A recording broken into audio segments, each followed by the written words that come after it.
खुल्लम खुल्ला कहा जा रहा है कि अगले चुनाव के बाद कबीर ने कहा था, बहुरी हम काहे को आवेंगे। ये जो आना जाना है, जन्म मृत्यु का जो चक्र है, हम उससे मुक्त हो जाएंगे। तो उनकी पंक्ति है, बहुरी हम काहे को आवेंगे। पर हमारे यहाँ तो कहा गया कि बहुरी हम ही आएंगे। तो जाहिर है कि ये कबीर का समय नहीं है। तो ये अब कहा जा रहा है, एक विशेषज्ञ ने कहा है और लिख के कहा है और दिन दहाड़े कहा है कि ये संविधान बदला जाना चाहिए। हम लोग बहुत दिनों से अफवाहें सुनते रहे हैं कि एक नया संविधान तैयार है, उसका मसविदा तैयार है। अब उसको कब कैसे लागू किया जाएगा, इसका इंतजार भर करने को हमसे कहा जा रहा है। तो अब ये है कि जब संविधान, उसकी नैतिकता, उसके बुनियादी मूल्यों की रक्षा कौन करेगा। अभी कपिल सिब्बल साहब ने बताया कि अदालतें भी आलसी या उदासीन या बेरुखी से भरी होती जाती हैं, और बाकी जो संस्थाएं हैं, तो बचे हम लोग। और हम लोग में भी जो बचा है वो मध्य वर्ग, और मध्य वर्ग इस देश का, मुझे कहने की छूट दीजिए, मध्य वर्ग ही इस देश को नष्ट करने के पर तुला है। सबसे बड़ा समर्थन आखिर इन शक्तियों को इस मध्य वर्ग से मिल रहा है, और इस मध्य वर्ग में अब इतनी भी हिम्मत नहीं रही है कि थोड़ा खिड़की खोल कर जो सड़क पे जा रहे हैं लोग, उनकी तरफ देख भी सके। क्योंकि वो मूर्ख पेटिका के सामने बैठा हर दिन गोदी मीडिया को मुदित मन देख रहा है कि वाह क्या बढ़िया समय चल रहा है, हम सब अमृत काल में हैं, क्योंकि हम हजारों लोगों के मारे जाने से अपने को दूर रखे। हम में से कितनों को ये याद है कि हम ब्रिटिश शासन में तो एक सत्ता की प्रजा थी। हमको नागरिक बनाया इस संविधान ने, और हमको नागरिक बनाने के साथ साथ बहुत सारे अधिकार दिए, जिनका हम बहुत धड़ल्ले से इस्तेमाल करते हैं, लेकिन जिनकी हमको याद नहीं है कि ये हमको कहाँ से मिले। बड़ा दिलचस्प मुकाम है हमारे देश का कि संवैधानिक मर्यादाओं का उल्लंघन लगभग रोज होता है। पहले कभी कभी होता था, ये 10-15 दिन में एक बार होता था, महीने 2 महीने में एक बार होता था, अब तो रोज होता है। और ये सिर्फ सत्तारूढ़ राजनीति या सत्ता द्वारा नहीं होता, ये नागरिकों द्वारा भी होता है। यानी नागरिकों का एक बड़ा हिस्सा भी इस उल्लंघन में शामिल। बहरहाल संविधान के बारे में कई बातें कही गई कि वो एक राजनीतिक दस्तावेज है, तो वो एक व्यवस्था का भी दस्तावेज है और सपने का भी दस्तावेज। यानी हम व्यवस्था क्या हमारी व्यवस्था क्या होगी, लेकिन हमारा सपना क्या हो, वो यथार्थ को हिसाब में लेता है। यानी उस समय जो यथार्थ था और कितना भयानक यथार्थ था, उस यथार्थ को भी उसने हिसाब में लिया, और उसके बाद जो उसकी संभावना है उसको भी उसने आंका। संविधान हमारा उत्तराधिकार भी है और भविष्य की कल्पना भी। हमको संविधान उत्तराधिकार में मिला। हम लोग कई बार ये सोचते हैं कि, बल्कि मैं पूरी कह जाऊं फिर उसकी व्याख्या करता हूं, कि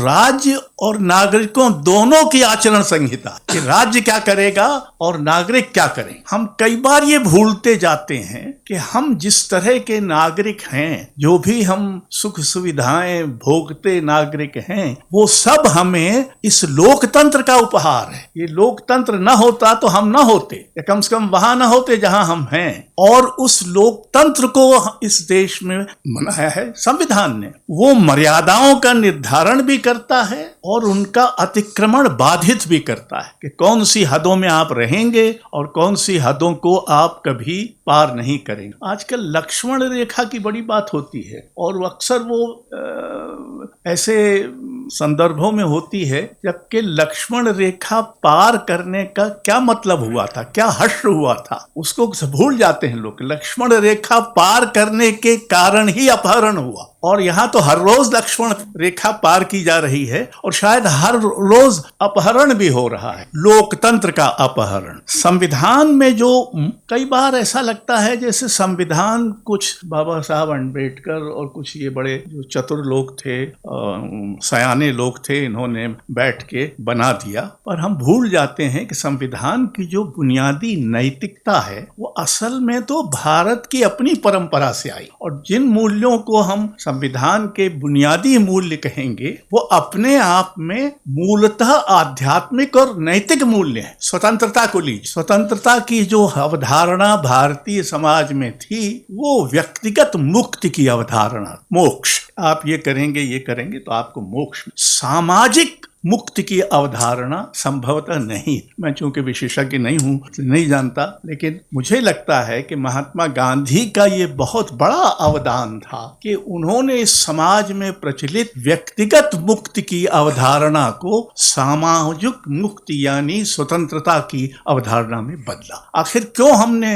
अंग्रेजों के पहले कभी स्वतंत्र होने की नहीं सोची? वो ऐसा हमको लगता भी नहीं था कि हम ऐसे कहीं आ गए हैं जहां से हमको स्वतंत्र होना चाहिए। बहरहाल तो भारतीय परंपरा जो है वो उसमें भी, वेद में तो ऋषि जो है वो खुद ही कह रहा है, सब कहने के बाद कि जब ये कुछ नहीं था और ये नहीं था, ना अंधेरा था ना उजाला था, ना उपस्थित थी ना अनुपस्थित थी, तब क्या था? फिर कहता है हो सकता है उसको पता हो, उस विधाता को पता हो जिसने सृष्टि को रचा है। यहां तक तो ठीक है, फिर जोड़ता है कि हो सकता है उसको भी पता ना। तो ये तो भारत में संशय की परंपरा की शुरुआत वेद से हो गई, और उपनिषद तो सब प्रश्नोत्तर ही हैं, तो प्रश्न पूछ, रामायण में कुशल प्रश्न है, महाभारत में यक्ष प्रश्न है, हर जगह तो प्रश्नांकन की भारतीय परंपरा। फिर आगे आकर हमारे संतों ने ईश्वर तक को नहीं बख्शा है, और कृष्ण के बारे में उद्धव आते हैं कहने, उसका संदेश लाते हैं गोपियों को थोड़ा बहलाने के लिए। तो गोपियां क्या कहती हैं, मैं आपको सिर्फ 2 पंक्तियां बताता। उद्धव मन न भय 10-20, एक हुतो सो गयो श्याम संग को अवराध है ईश। एक मन था तो वो तो कृष्ण के साथ चला गया, और तुम कह रहे हो कि हम ईश्वर की आराधना करें। तो हमारे पास मन 10-20 होते तब तो हम कर सकते थे, हम ईश्वर की आराधना नहीं करेंगे क्योंकि हमारे पास मन ही नहीं है। धर्मद्रोह सूरदास के यहाँ। दूसरा कहते हैं उद्धव तुम राजनीति कराए, तुम राजनीति शब्द का ठीक उस अर्थ में जिस अर्थ में आज इस्तेमाल होता है सूरदास ने उपयोग किया है। उद्धव तुम राजनीति कराए। बहरहाल भक्ति कवियों ने, और उर्दू की कविता में, उर्दू में कोई भक्ति कविता है ही नहीं, उसमें अल्लाह ताला की स्तुति में कोई महत्वपूर्ण कवि ने कभी कुछ नहीं लिखा। उसका मिलान करिए हिंदी में, तो हिंदी के सारे भक्त कवि अंततः भक्त कवि थे, भले वो प्रश्न भी पूछते थे। किसी मौलवी के समर्थन में कोई उर्दू कविता नहीं, जहां तक मैं, तो ये सब परंपरा आते हुए, और फिर हमने जब आधुनिकता हमारे यहाँ आई, हमने पश्चिम से भी सीखा, हमने स्वतंत्रता संग्राम से भी सीखा, हमने सभी धर्मों से भी सीखा। ये सब जो मूल्य इनसे विकसित हुए उनको एक तरह से संविधान में प्रियम्बल में भी जिसका जिक्र किया, वो सारे के सारे मूल्य वहां दिए हुए। अब ये मूल्य क्या है? स्वतंत्रता, समता, न्याय और भाईचारा। ये चारों मूल्य मैं दोहराता हूं, अपने मूल में नैतिक और आध्यात्मिक मूल्य है। राजनीति के मूल्य ये नहीं है। मुख्यतः राजनीति में इनकी चर्चा होती होगी, कभी कभी राजनीति भी नीति का सहारा लेती है, लेकिन अक्सर, और अब तो इस समय जो राजनीति है वो राज पर इस कदर आक्रांत है राज से कि उसमें नीति बची ही नहीं है, और जिसके बहुत सारे उदाहरण अभी सिब्बल साहब ने दिए। तो ये जो मूल्य हैं, यानी मूल्यों का एक हिस्सा तो ये है स्वतंत्रता, समता, न्याय, भाईचारा। दूसरा हिस्सा है प्रश्नांकन, जवाबदेही, सर्वधर्म संभाव, असहमति, बहुलता, खुलापन, ग्रहणशीलता, परिवर्तनशीलता। और ये सब भारतीय परंपरा से आए। परंपरा में बहुत गलीज भी है, बहुत त्याज्य भी है, तो हम छोड़ते जाते हैं धीरे धीरे। हर चीज तो हम एकदम से नहीं छोड़ सकते, पर हम अपनी परंपरा के अगर उजले हिस्से को याद करें, और परंपरा का जो आधुनिक पुनराविष्कार हमारे पास, तो उसका इतना कालजयी उदाहरण है। महात्मा गांधी हिंदू परंपरा की कितनी चीजों को उन्होंने वो करके उसको पुनराविष्कार कर, और जो चीजें छोड़ी जानी थी उनको छोड़ दिया। तो ये जो संविधान में एक तरह से निजी अधिकार और सामाजिक आवश्यकताओं के बीच एक सामंजस्य भी रखा गया है। आपको अभिव्यक्ति की स्वतंत्रता है, है, लेकिन कुछ शर्त है। क्या? अब तो यह है कि इस समय तो लिंचिंग, किसी निरपराध को की हत्या करना, लोगों की भीड़ जमा करके कुछ भी किसी को जला देना, बुलडोजिंग करना, ये सब सामाजिक अभिव्यक्ति के लगभग कानूनी माध्यम बन गए, क्योंकि अदालतें भी कुछ नहीं कर। आपने बताया कि उन्होंने हस्तक्षेप करने से इनकार कर दिया, सो हो गया। अब फिर वहां एक महापंचायत हुई है जिसमें फिर ये कहा गया है कि हम हथियार लेकर जाएंगे, और फिर तरह तरह की बातें कही गई हैं। तो इन सब बातों से बार बार जो बात निकलती है कि संविधान की रक्षा और उसकी बुनियादी नैतिकता की रक्षा नागरिक ही कर सके। हमको संस्थाओं पर अभी उतना भरोसा नहीं करना चाहिए, बल्कि नागरिकों को हुई एक बड़ी थोड़ी सी, आप चाहें तो अराजक संस्था बन के उभरना चाहिए। वो कैसे होगा मैं नहीं जानता। एक बात और कि ये मूल्यों का जो पिटारा है, इसमें सारे मूल्य एक दूसरे से जुड़े हो। ऐसा नहीं हो सकता कि आपको स्वतंत्रता तो मिली रहे लेकिन समता न मिले। ऐसा भी नहीं हो सकता कि समता में कटौती होती रहे और स्वतंत्रता बची रहे। ऐसा भी नहीं हो सकता कि न्याय तो पिछड़ जाए और स्वतंत्रता बढ़ती रहे। ये सब एक दूसरे से जुड़े हो। और मेरा तो ये मानना है कि एक बुनियादी जो अंतर विरोध है हमारी सामाजिक परिवेश का, वो ये है कि हमारे सारे धर्म लोकतंत्र से पिछड़े हुए धर्म, उनमें से किसी ने कभी इन मूल्यों को स्वीकार नहीं। उन्होंने स्वतंत्रता स्वीकार नहीं की, वहां ऊंच नीच लगा हुआ है। उन्होंने समता स्वीकार नहीं की, उन्होंने न्याय स्वीकार नहीं किया, उन्होंने भाईचारा भी स्वीकार। ये मत भूल जाइए कि इस समय धर्म और खासकर हिंदू धर्म एक राजनीति के अनुचर बने हो, उनके पिछलगुआ बने हो। अब धार्मिक नेता आध्यात्म का प्रवचन नहीं करते, वो ये प्रवचन करते हैं कि इसको मारो, इसको पीटो, इसको तो ये जो स्थिति आई है जिसमें धर्म जो है अपनी ही आध्यात्म से, अपनी ही बहुलता से अब अलग चले गए।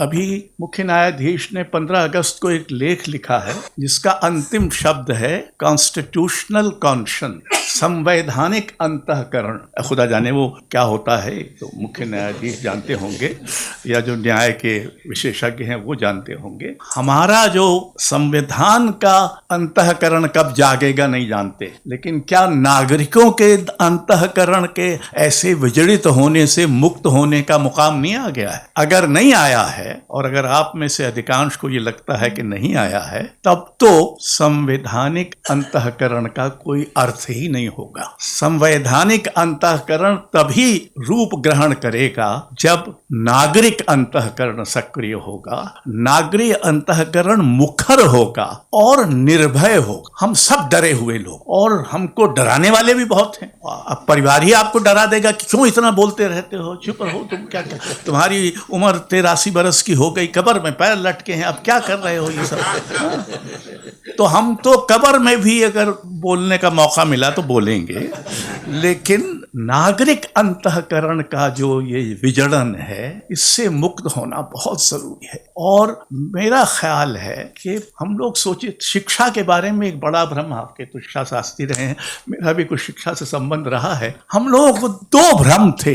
एक भ्रम था कि शिक्षा मनुष्य को बहुत उदार बनाती और वो बड़ा प्रगतिशील हो जाता है। अब जो हो रहा है और उसमें जिस तरह से शिक्षित लोग शामिल हैं, बहुसंख्यक लोग शिक्षित हैं, ये जो लिंचिंग करते हैं और गोरक्षा करते हैं, ये सब शिक्षित हैं। कम से कम बुनियादी शिक्षा तो इनको मिली हुई है। तो शिक्षा जरूरी तौर पर उदार और प्रगतिशील बनाती है, ये मिथ ध्वस्त हो गया। दूसरा मिथ कि हम बड़े अहिंसक लोग हैं, मतलब ये कि अहिंसा हमारे घुट्टी में है। असल में हम बेहद हिंसक लोग हैं, और भारतीय समाज उतना ही हिंसक है जितना कोई और समाज। बीच बीच में ऐसे वक्फे आए हैं जिनमें किसी ने हमारी इस हिंसा को दबाने की कोशिश की। महाकाव्यों ने की थी और उसका जिक्र आया हमारे यहाँ तो वन पर्व में। वो कहता है व्यास कि अगर कौन सा सब धर्म सबसे बड़ा है, कई धर्मों के बीच चुनना हो, तो वो कहता है कि वही धर्म सबसे बड़ा है जो किसी दूसरे धर्म का विरोध नहीं करता। मैं नहीं कह रहा हूं, व्यास कह रहे। जब राम अयोध्या आ गए, उनका राम राज्य स्थापित हो गया, तो तुलसीदास राम से कहलवाते हैं, वो अयोध्या के नागरिकों को संबोधित करके कहते हैं कि मेरे भाइयों, अगर मैं कभी कुछ अनीति करूं तो मुझे बिना भय के टोकना। भीष्म पितामह लेटे हैं शरशैया पर, उनसे दुर्योधन और युधिष्ठिर दोनों पूछने जाते हैं कि राजधर्म क्या है। हमारे यहाँ राजधर्म का बड़ा खूंखार इतिहास हो गया है। यानी जिस प्रधानमंत्री ने उस मुख्यमंत्री को ये सलाह दी थी कि राजधर्म, अपना राजधर्म निभाओ, उस प्रधानमंत्री ससुरे खुद ने अपना राजधर्म क्यों नहीं निभाया? और आज तो ऐसा लगता है कि राजधर्म में राज ही बचा है, धर्म तो गायब ही हो गया। बहरहाल भीष्म पितामह कहते हैं कि जो राजा का ये कर्तव्य है कि अपनी प्रजा को हर प्रकार के भय से मुक्त रखे। ये सब हमारे महाकाव्यों में लिखा हुआ है। ये अकारण नहीं है कि आज जो हिंदुत्व के और इस तरह के जो तरह तरह के प्रवक्ता हैं, वो कभी हिंदू धर्म के किसी संस्थापक ग्रंथ या दर्शन का उद्धरण नहीं देते। ये संस्कृति में भी अपढ़ लोग हैं, भले संस्कृति के नाम पर कुछ कुछ करते रहते हैं, और हमारी परंपरा इसकी इजाजत नहीं देती है। ये परंपरा द्रोही भी हैं, भारत द्रोही होने के अलावा, और परंपरा द्रोही इसलिए हैं कि इनको इस परंपरा का जो सबसे सबल, सशक्त, उज्जवल और कालजयी पक्ष है उसका कुछ पता ही नहीं। तो मित्रों, अब एक और वक्ता है, वक्त हो रहा है, मैं आपको का समय नहीं लेना चाहता। बहुत बहुत शुक्रिया।